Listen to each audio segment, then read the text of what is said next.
Perkenalkan, nama saya Bagas Aditya dengan NIM 240400141. Nah, di sini saya akan menjelaskan untuk jawaban soal nomor 3. Untuk 3A, dengan soal tentukan jumlah bit pemeriksa, jawabannya kita mengetahui nih, untuk 8 bitnya itu dengan biner sebagai berikut. Nah, dalam menentukan jumlah bit pemeriksa, yaitu dengan rumus 2 pangkat R lebih atau sama dengan M tambah R tambah 1. Jadi dengan M-nya itu sama dengan 8 bit. Jadi dengan rumus tersebut 2R lebih atau sama dengan 8 tambah R tambah 1. Setelah itu melakukan pengujian untuk melakukan pencarian nilai R terkecil yang memenuhi. Di sini menggunakan pengujian angka 4. Jadi 2 pangkat 4 sama dengan 16 lebih atau sama dengan 8 tambah 4 tambah 1 dengan hasil 13. Jadi ditemukan nih untuk jumlah bit pemeriksanya itu 4 dengan nilai kombinasinya itu 16. Jadi hasil 13-nya itu akan digunakan dengan rincian 12 error ditambah 1 tanpa error. Nah, 3 sisanya akan menjadi cadangan. Selanjutnya untuk 3B dengan soal jelaskan prinsip penempatan bit pemeriksa, kita mengetahui dengan jawaban dari soal nomor 3A untuk cek bit atau R-nya itu 4 bit. Jadi prinsip penempatan posisi bit pemeriksanya itu setiap cek bit akan diposisikan pada posisi yang memiliki jumlah bit satunya itu hanya satu. Nah, kita mengetahui nih dari bit positionnya yang jumlah bit satunya itu hanya satu, yaitu ada di nomor satu, lalu ada di nomor 2 bit positionnya, lalu ada di nomor 4 serta di nomor 8. Selanjutnya untuk soal 3C, jika sindrom error adalah 0110, jelaskan artinya. Kita mengetahui bahwa sindrom errornya itu sama dengan 0110.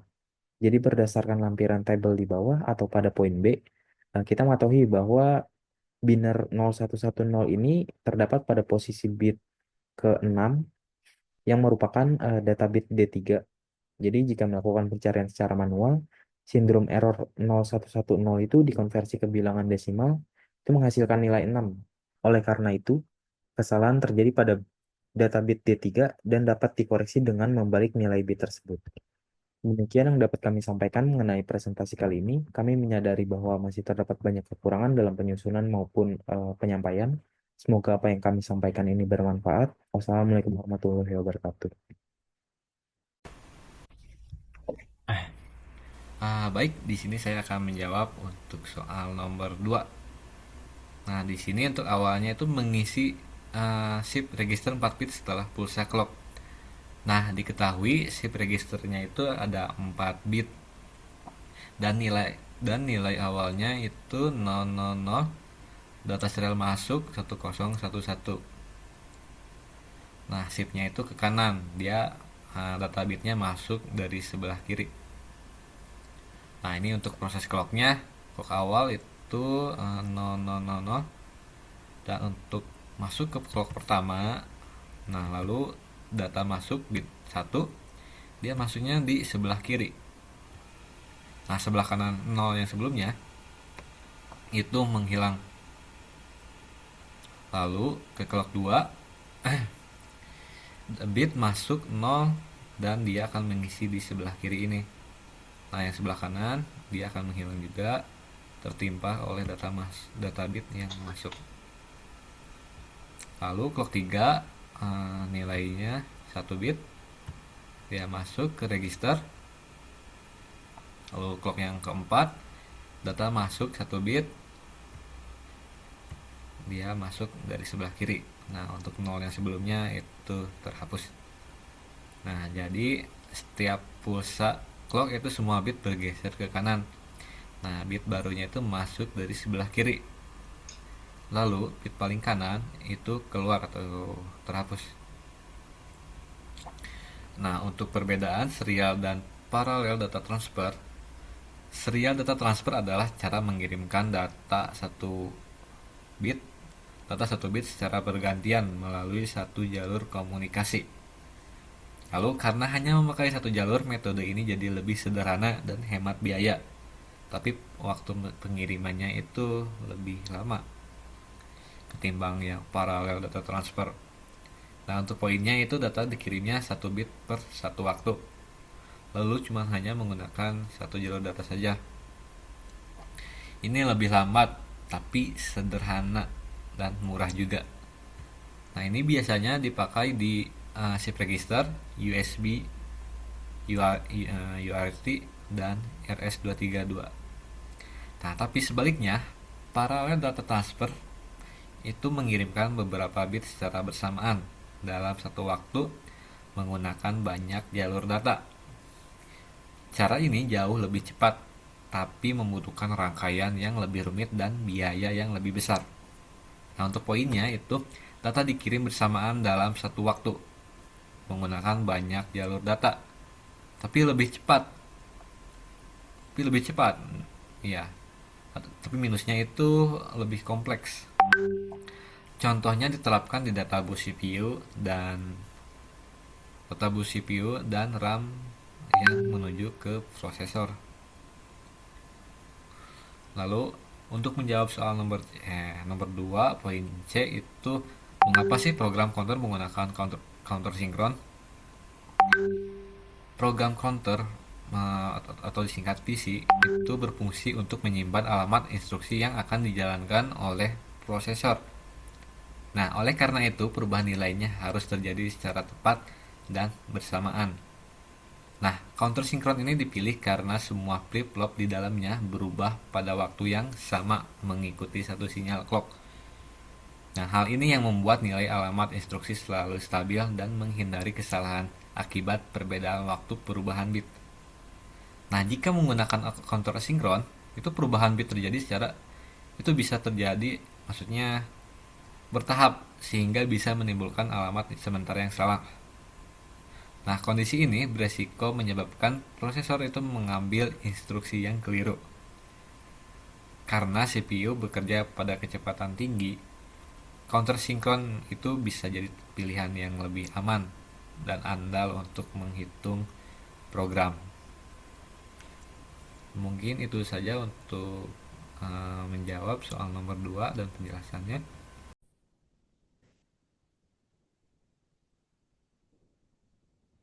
Assalamualaikum warahmatullahi wabarakatuh. Selamat malam. Sebelumnya terima kasih atas waktu untuk meluangkan mendengarkan pemaparan jawaban yang sudah saya dan rekan-rekan saya siapkan.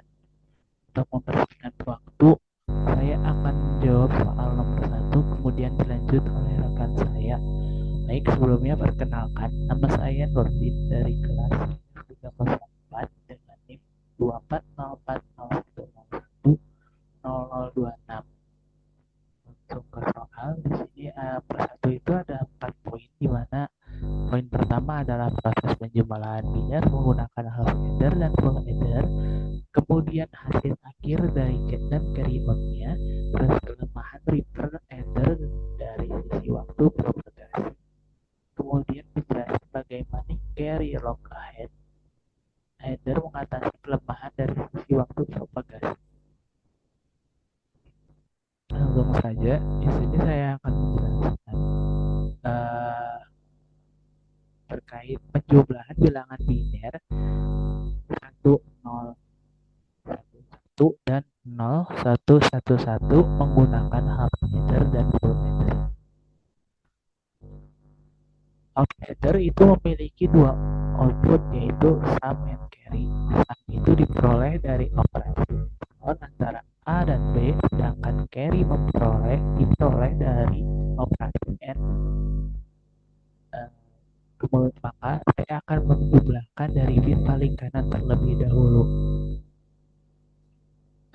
Di sini kita bisa ketahui dari bit paling kanan itu adalah 1 XOR 1 itu hasilnya 0 dan 1 itu hasilnya carry 1. Kemudian bit selanjutnya, karena half adder ini tidak memiliki carry input, maka untuk bit yang memiliki carry masuk saya menggunakan dua half adder. Half adder pertama menjumlahkan A dan B, kemudian hasilnya dijumlahkan lagi dengan carry sebelumnya menggunakan half adder yang kedua. Jadi kita lakukan untuk bit selanjutnya. Saya hanya menjelaskan salah satunya saja. Untuk Jadi kita ketahui dulu bahwa A itu sama dengan 1, B itu sama dengan 1. Kemudian kita memiliki carry masuk itu 1. Kita hitung parameter yang pertamanya terlebih dahulu, di mana 1 XOR 1 sama dengan 1. Kemudian 1 1 sama dengan carry 1. Kemudian pada parameter yang kedua, di sini ada 0 XOR 1 menghasilkan 1. Kemudian 0 and 1 itu menghasilkan 0 carry. Maka di carry keluarnya itu hasilnya 1 untuk carry yang pertama, or 1 or 0 sama dengan 1. Kemudian kita lakukan di bit-bit selanjutnya sampai ke bit yang terakhir, maka akan menghasilkan di sini adalah 1 0 0 1 0. Saya akan menjelaskan di sini, lanjut ke perhitungan menggunakan full adder. Full adder sendiri memiliki 3 input, A, B, dan carry in. Untuk rumusnya sendiri adalah A XOR B XOR sin untuk sumnya. Kemudian A and B tambah sin dikali A XOR B untuk carry outnya. Karena full adder sudah memiliki carry input, maka kita tidak perlu menggunakan dua rangkaian seperti half adder. Di sini akan menjelaskan ke bit yang paling kanan dulu, di mana 1 A-nya itu sama dengan 1, B-nya itu sama dengan 1, itu A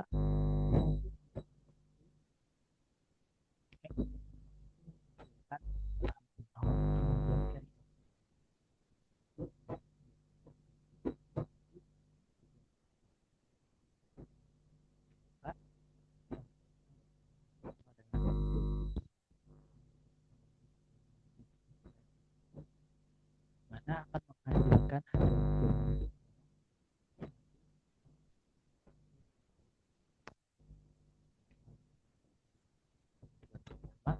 yang pertemuan kedua. Hasilnya adalah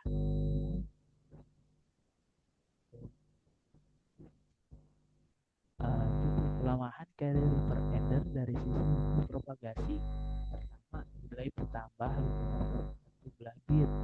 Ini maksudnya itu kayak carry harus merambat dari bit paling rendah ke bit paling tinggi. Terus bit paling lambat stabil, maksudnya itu paling signifikan baru stabil.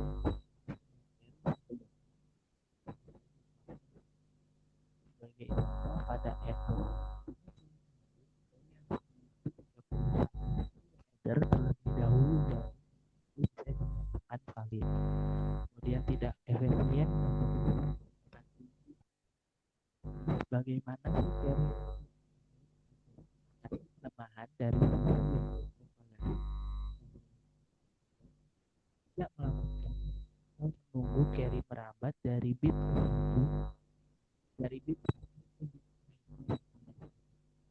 ada carry lumayan paralel menggunakan metode dan ini berarti